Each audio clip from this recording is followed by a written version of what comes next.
Bonjour les amis, alors on est dans une maison magnifique du 18e siècle. Elle a fait prison, elle a fait centre loisirs et elle a fait même hôpital. C'est mystérieux, c'est juste derrière moi et la magie va arriver. Bonjour tout le monde.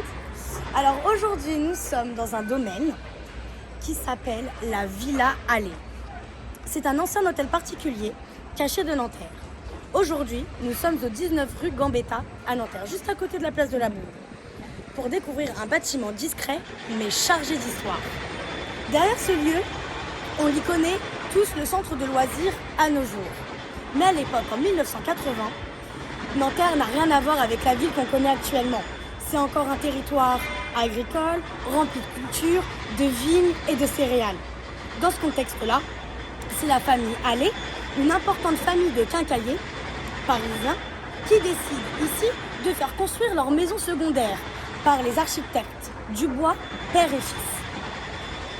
À cette époque, cette demeure n'est pas simplement une résidence secondaire, c'est un lieu de prestige, un symbole de leur statut social. Quand la ville avance, le domaine recule. Au début, au fil du XXe siècle, Nanterre se transforme. À la place de la Boule devient des carrefours importants, les routes se développent, la circulation augmente. L'urbanisation grignote un peu plus l'ancien domaine. En 1959, le percement de l'avenue Joliot-Curie fait que le domaine se réduit de moitié, car le domaine, dorénavant, appartient à la ville de Nanterre. La villa, du coup, privée, devient, après la Seconde Guerre mondiale, elle est réquisitionnée par la ville de Nanterre. Le bâtiment change en beaucoup de fonctions.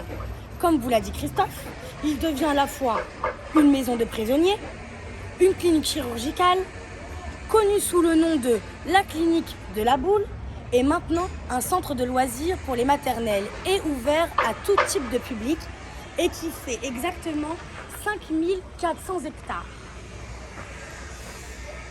Et l'histoire continue, car le quartier de la Boule est encore en pleine transformation. Mais ça, on en parlera dans une autre vidéo. Conclusion, la prochaine fois que vous passez devant la villa Allez, n'y voyez pas qu'un simple centre de loisirs.